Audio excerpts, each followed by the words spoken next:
MP board के class 9th के विद्यार्थियों, देखिए आज के इस वीडियो के अंतर्गत मैं आप सभी को वार्षिक परीक्षा के लिए यहाँ पर आज एक आदर्श प्रश्न पत्र विषय विज्ञान का विथ सॉल्यूशन के साथ में अच्छे से आपको एक्सप्लेन करूँगी। देखिए जो हमारा प्रयास रहेगा वो आपको 75 नंबर दिलवाने का पूरा फुल प्रयास रहेगा। देखिए क्वेश्चन नंबर 6 से लगाकर क्वेश्चन नंबर 23 तक के प्रश्न का यहाँ पर हमने सॉल्यूशन पीडीएफ सहित तैयार कर लिया, जो कि हम आपको अच्छे से एक्सप्लेन करेंगे। किसी भी प्रकार का यदि आपको डाउट हो किसी भी प्रश्न में तो आप बिन झिझक कमेंट बॉक्स में कमेंट कर सकते हैं। देखिए इस प्रश्न पत्र के आने के 100% श्योर चांस रहेंगे। एक एक प्रश्न आपको अच्छे से यहाँ पे मैं पढ़कर और एक्सप्लेन करूँगी ताकि आप सभी अच्छे से कंप्लीट कर सकें। तो चलिए वीडियो को अब करते हैं शुरू और प्रश्न की ओर बढ़ते हैं। तो देखिए पहले प्रश्न में आपको सही विकल्प दिए जाएंगे। तो देखिए पहला सही विकल्प है कि तापमान का एसआई मात्रक है। ठीक है, तापमान यानी कि जो टेम्परेचर होता है उसका एसआई मात्रक क्या है। तो जो तापमान का एसआई मात्रक है वो आपका रहेगा केल्विन। क्या रहेगा? केल्विन में। दूसरा है सोडियम का रासायनिक प्रतीक है। ठीक है, ये तत्व आपका सोडियम, इसका रासायनिक प्रतीक क्या होता है, यानी कि सोडियम को किस प्रतीक के नाम से ठीक है लिखा जाता है, कि इसका प्रतीक क्या बनता है। तो इसका आंसर जो रहेगा वो आपका द नंबर का राइट रहेगा एन। तो इसका जो आंसर है वो रहेगा आपका द एन है। ठीक है, देखिए यहाँ पे भी आपका एन है, लेकिन इसमें देखिए कैपिटल ए है इसमें और इसमें स्मॉल ए है। तो जो आपका कैपिटल एन रहेगा और स्मॉल ए रहेगा वो आपका इसमें राइट रहेगा। तीसरा है कि अमोनियम सल्फेट का सूत्र है। ठीक है, अमोनियम सल्फेट का सूत्र बताना है। तो जो अमोनियम सल्फेट है इसका जो सूत्र होता है वो आपका होता है NH4। ठीक है, NH4 ब्रैकेट के बाहर यहाँ पे 2 लिखा है, फिर SO4। ठीक है, अमोनियम का जो सूत्र यदि आपसे पूछा जाए तो अमोनियम का जो सूत्र होता है वो आपका बस केवल NH4 होता है। ठीक है, लेकिन अमोनियम सल्फेट का पूरा सूत्र पूछा जाए तो आपका ये आंसर राइट रहेगा। चौथा प्रश्न है कि एसआई पद्धति में भार का मात्रक होता है। एसआई पद्धति में यहाँ पे भार का मात्रक बताना है, यानी कि वजन का मात्रक क्या होता है एसआई पद्धति में। तो इसका आंसर रहेगा आपका न्यूटन। क्या रहेगा? न्यूटन रहेगा। ठीक है, पांचवा है रंध्र पाए जाते हैं। रंध्र क्या होते हैं? आपके छिद्र होते हैं। ठीक है, छिद्र, छोटे छोटे छिद्र, उनको हम रंध्र बोलते हैं। तो जो रंध्र होते हैं वो आपके पत्ती की सतह पर पाया जाता है। आप कोई सी भी पत्ती लीजिएगा, कोई से भी पेड़ पौधे की, आप पत्ती को गौर से देखेंगे और या सूक्ष्मदर्शी के द्वारा और देखेंगे आप। देखिए प्रयोगशाला में आपको, ठीक है, जो रासायनिक प्रयोगशालाएं होती है उनमें आपको सूक्ष्मदर्शी आसानी से मिल जाएगी। आप किसी भी पेड़ की पत्ती को सूक्ष्मदर्शी में देखेंगे तो उसके ऊपर देखिए छोटे छोटे छिद्र आपको देखने को मिलेंगे। ठीक है, जो रंध्र होते हैं वो कहाँ पे पाए जाते हैं? तो पत्ती की सतह के ऊपर। छठा है चमगादड़ द्वारा उत्पन्न तरंग होती है। तो चमगादड़ द्वारा उत्पन्न यानी कि जो चमगादड़ होते हैं वो कैसी ध्वनि उत्पन्न करते हैं, कैसा स्वर वो निकालते हैं। तो उनकी जो ध्वनि होती है वो होती है आपकी पराध्वनि। कैसी पराध्वनि होती है उनकी? पराध्वनि, 7 नंबर का। ठीक है, अच्छे से आपको हर एक प्रश्न समझ में आया होगा। मैं पूरा प्रयास कर रही हूँ आपको अच्छे से समझाने का। ठीक है, इसके बाद में देखिए ये इंग्लिश मीडियम वाले बच्चों के लिए है। चलिए आपके यहाँ पे मैं टिक मार्क कर देती हूँ। देखिए आपको अच्छे से इनको कंप्लीट करना है, क्योंकि 100% श्योर है कि पेपर आपका इन्हीं सेट पेपर में से आएगा। ठीक है, देखिए इसके पहले मैं आप सभी को इसके 2 पेपर बता चुकी हूँ। देखिए ये आपका सेट ए है और इसके बाद में ये आपका सेट बी है, जो कि मैं आपको फुल सॉल्यूशन के साथ में पहले बता चुकी हूँ। यदि आपने नहीं देखा हो तो आप चैनल पे जाकर देख सकते हैं। और हम सेट पेपर सी देख रहे हैं, इसके बाद में आपका सेट पेपर डी रहेगा। देखिए आपका 4 पेपर रहेगा हर एक सब्जेक्ट के, जैसे 6 सब्जेक्ट है आपके, तो 6 सब्जेक्ट के आपके हमने 4 पेपर तैयार किए हैं। पूरा पेपर आपका इन चारों सेट पेपर में से फंसेगा। क्यों? देखिए, हम दावे के साथ कह सकते हैं कि हमने जो रिसर्च और कॉन्सेप्ट के अनुसार पेपर तैयार किए, प्रश्न चूज किए हैं, वो 100% श्योर आपकी परीक्षा में आएंगे।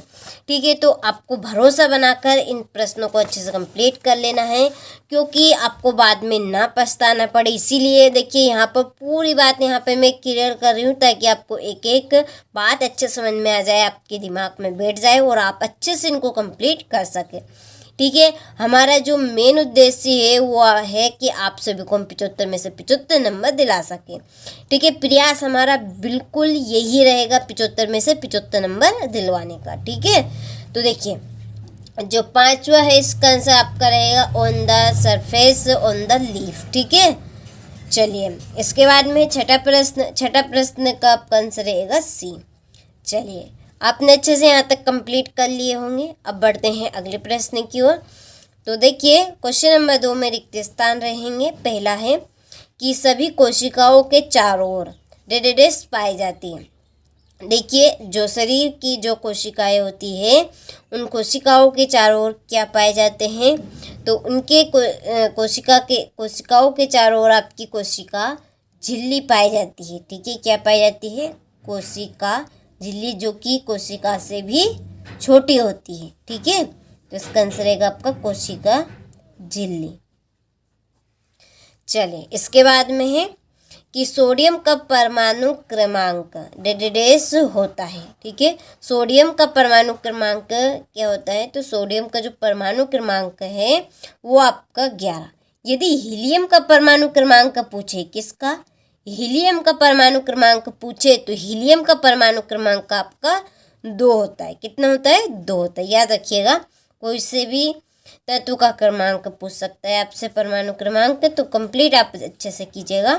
तीसरा है ध्वनि किसी द्वयात्मक माध्यम में डेडेडेस तरंगों के रूप में संचलित होती है। तो इसका आंसर आपका रहेगा सोडियम लिक्विड गैस में। ठीक है, ध्वनि किसी द्रवात्मक माध्यम में, ठीक है, द्रवात्मक माध्यम में तरंगों के रूप में संचरित रहती है। तो कौन सी अवस्था में रहती है वो आपकी?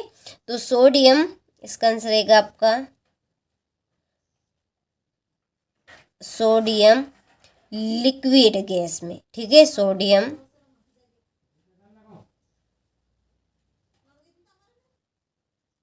Liquid gas. ठीक है, चलिए चौथा है गति का नियम सर्वप्रथम डेडेडेस ने दिया था। तो गति का नियम सर्वप्रथम किसने दिया था? तो गति का जो सर्वप्रथम नियम दिया था वो आपका न्यूटन ने दिया था। ठीक है, ये इसका आंसर है आपका, और ये आपका इसका आंसर रहेगा न्यूटन। ठीक है, क्या आएगा इसका आंसर? न्यूटन आएगा। पांचवा है वाष्पीकरण से डेडेडेस उत्पन्न होते हैं। वाष्पीकरण से क्या उत्पन्न होती है आपकी?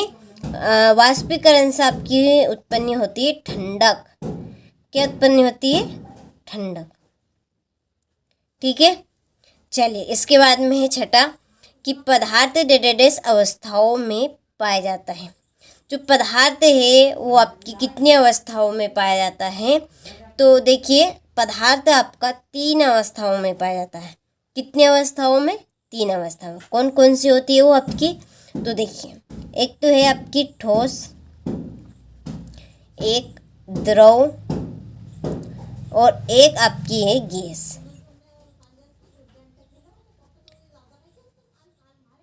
ठीक है, तो 3 अवस्थाओं में आपका पदार्थ पाया जाता है। ठीक है, तो चलिए यहाँ से आप अच्छे से स्क्रीनशॉट ले लीजिए। यहाँ पे आपके रिक्त स्थान कंप्लीट हो चुके हैं, तो आप सभी अच्छे से इनको कंप्लीट कीजिएगा। चलिए यहाँ से इंग्लिश मीडियम वाले बच्चे आप अच्छे से स्क्रीनशॉट ले लीजिए।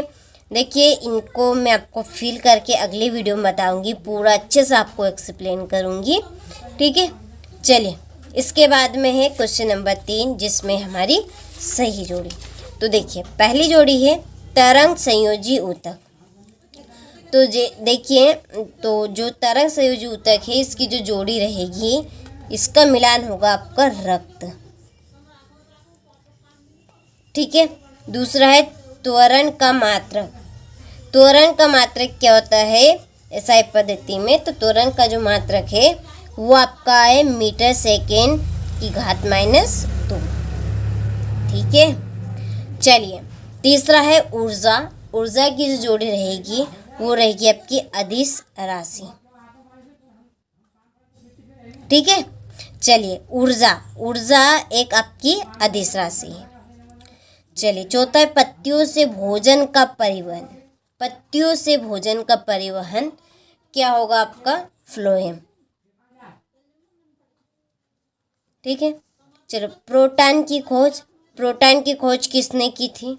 तो प्रोटॉन की जो खोज की थी वो की थी ई गोल्डस्टीन ने। किसने की थी? गोल्डस्टीन ने। ठीक है। एरोसोल की जो जोड़ी है वो रहेगी आपकी कोहरा कुहासा बादल। ठीक है, ये आपकी इसकी जोड़ी रही। चलिए, तो यहाँ से आप अच्छे से स्क्रीनशॉट ले लीजिए।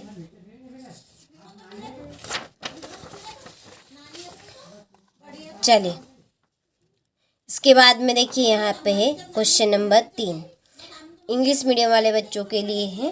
तो देखिए, यहाँ पर मैं आपके नंबर डाल देती हूँ जोड़ी की, तो आपको अच्छे से इनको फिर फिल कर लेना है।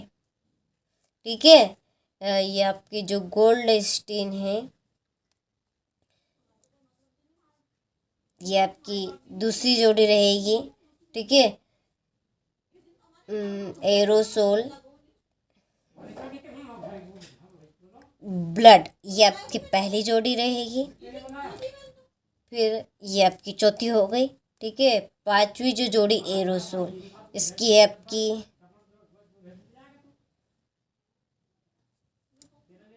तो देखिए, यहाँ पर मैंने आपके जोड़ी के नंबर डाल दिए। तो आप सभी अच्छे से यहाँ से जोड़ी का स्क्रीनशॉट ले और अच्छे से आप कंप्लीट करें।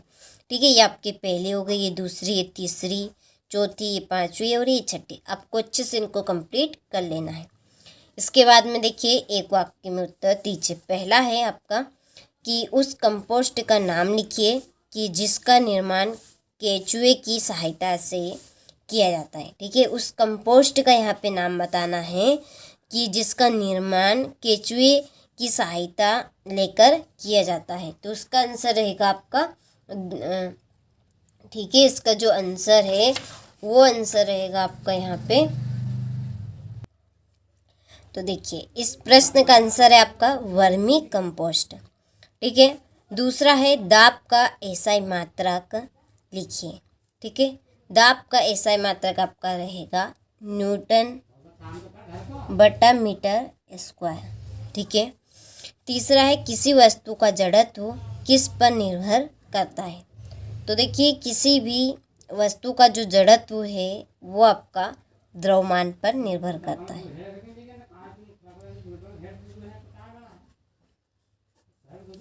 ठीक है। चलिए, चौथा है संवेग का मात्रक लिखिए। संवेग का मात्रक आपका रहेगा kg m/s इनवर्स। ठीक है। Kilogram metre second inverse. और पांचवा है नारियल का रेशा किस ऊतक का बना होता है? तो जो आपका ठीक है, नारियल का रेशा है उसका ऊतक जो है वो आपका स्क्लेन काइना का बना होता है। किसका? लेने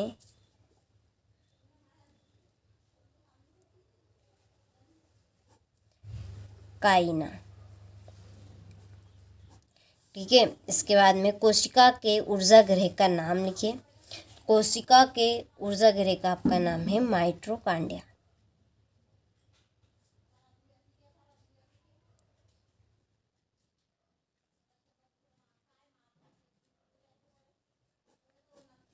ठीक है। चलिए, तो यहाँ से आप एक वाक्य के उत्तर का अच्छे से स्क्रीनशॉट लें और अच्छे से आप कंप्लीट करें। इसके बाद में देखिए, यहाँ से देखिए, ये इंग्लिश मीडियम वाले बच्चों के लिए आप अच्छे से इनको कंप्लीट करें। देखिए, इसके बाद में है सत्य सत्य लिखिए। पहला है पदार्थ की अवस्थाओं में परिवर्तन ताप एवं दाब में परिवर्तन से नहीं किया जा सकता है। पदार्थ की अवस्थाओं में परिवर्तन ताप और दाब में परिवर्तन से नहीं किया जा सकता है। तो ये बात आपकी असत्य, क्योंकि पदार्थ की अवस्था में ठीक है परिवर्तन हम उसके ताप दाब द्रव्यमान ठीक है, उसके बाद में इसके बाद में दाब हो गया आपका ठीक है, ताप हो गया, इन सब परिवर्तन हम कर सकते हैं। तो यहाँ पर नहीं बोला है, तो ये आपकी असत्य बात है। किसी भी स्रोत से प्राप्त होने वाले किसी एक पदार्थ के अभिलक्षणिक गुण असमान होंगे, तो ये आपका असत्य है। ठीक है, चलिए ठीक है, फिर है आपका तीसरा प्रश्न। द्रव्यमान संरक्षण के नियम अनुसार अभिक्रिया में द्रव को न तो उत्पन्न किया जा सकता है। ठीक है, तो ये बात आपकी सत्य। ठीक है, जो आपका द्रव्यमान संरक्षण के नियम अनुसार अभिक्रिया में द्रव्यमान को ना तो उत्पन्न किया जा सकता है और देखिए ना ही नष्ट किया जा सकता है। ठीक है, नहीं किया जा सकता है। ये थोड़ी सी किसके आगे की लाइन है, गलती से यहाँ पे मिस्टेक हो गई है। तो ये जो बात है आपकी ये एकदम सत्य है, तो इसमें आपका सत्य आएगा। ठीक है, पदार्थ की अवस्था अंततः परिवर्तित होती है, तो ये बात सत्य है। ठीक है, पदार्थ की अवस्था अंततः परिवर्तित होती है, तो ये आपका सत्य है। और वास्तविक अवस्था में शून्य संतुलित बाह्य बल प्राप्त करना कठिन है, तो इसका जो आंसर है वो आपका असत्य है। इसके बाद में कतला सबसे तेज वृद्धि करने वाली मछली है, तो ये आपका सत्य रहेगा। ठीक है, चलिए तो आप अच्छे से स्क्रीनशॉट ले लीजिए और अच्छे से आप कंप्लीट कीजिएगा। देखिए यहाँ से ठीक है, देखिए ये आपका क्वेश्चन नंबर 6 का आंसर है। किसका आंसर है? आपका क्वेश्चन नंबर 6 का है। संलग्न की प्रस्तुत ऊष्मा क्या है? ये इसका अथवा है आपका गलनांक क्वथनांक में अंतर।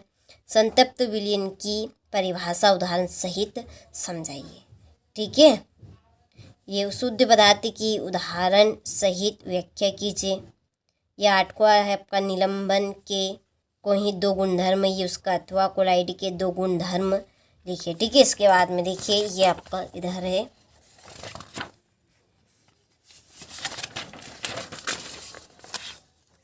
ये आपका 9वां प्रश्न है। ठीक है, समस्थानिक की उदाहरण सहित व्याख्या कीजिए। देखिए आपको यहाँ पर हम YouTube पे जितना हमारे से बन रहा है उतना हम आपको सब कुछ दे रहे हैं, लेकिन एक एप्लीकेशन हमारी है, उस एप्लीकेशन पे आपको पूरे 6 सब्जेक्ट के चारों सेट पेपर सॉल्यूशन के साथ प्रोवाइड आपको करवाए दिए जाएंगे। तो डिस्क्रिप्शन में उसके लिए लिंक दी है, नंबर दिए हैं, आप उन नंबर से कांटेक्ट कर सकते हैं और कांटेक्ट करने पर आपको पूरी जानकारी मिल सकती है। इसके अलावा आप वार्षिक परीक्षा के लिए कुछ पूछना चाहते हैं प्रश्न, तो वो भी आप साथ में पूछ सकते हैं। ठीक है, देखिए ये हमारा 10वां है। कार्बन और सोडियम परमाणु के लिए इलेक्ट्रॉन वितरण लिखिए। पौधे में सरल ऊतक जटिल ऊतकों से किस प्रकार भिन्न होते हैं? फ्लोएम के संघटक अवयव कौन कौन से, उनके नाम लिखिए। एक समान वृत्तीय गति की उदाहरण। जड़त्व से आप क्या समझते हैं? ठीक है, जितने भी आपको प्रश्न यहाँ पर बताए जा रहे हैं, देखिए सभी प्रश्न आपके लिए काफ़ी इम्पोर्टेंट है, क्योंकि हमने बहुत ही रिसर्च और कॉन्सेप्ट के अनुसार यहाँ पर तैयार किए। देखिए क्रिकेटर बॉल को कैच करते समय अपने हाथ को पीछे खींचता है को। द्रव्यमान एवं भार में अंतर। पानी की सतह पर रखने से कोई वस्तु क्यों तैरती और क्यों डूबती है स्पष्ट करना है। पादप और जंतु कोशिका में अंतर बताना है। ऊर्जा संरक्षण का नियम उदाहरण सहित बताना है। देखिए फिर मत्स्य संवर्धन के 2 गुण दोष बताने हैं, ये आपका 21वां है। ठीक है, फिर ये आपका 22वां प्रश्न और ये आपका 23वां, ध्वनि भ्रूम से क्या तात्पर्य। ध्वनि भ्रूम के क्या कारण है, क्या परिणाम है बताने। ये अनुप्रस्थ तरंग या अनुदैर्ध्य तरंग को समझाना है संक्षेप में। ठीक है, तो ये मैंने आपको अच्छे से यहाँ पर सेट सी यहाँ पर कंप्लीट करवा दिया है। पूरा सॉल्यूशन आपको इस प्रश्न पत्र का चाहिए तो डिस्क्रिप्शन में नंबर है, आप एप्लीकेशन के लिए कांटेक्ट कर सकते हैं।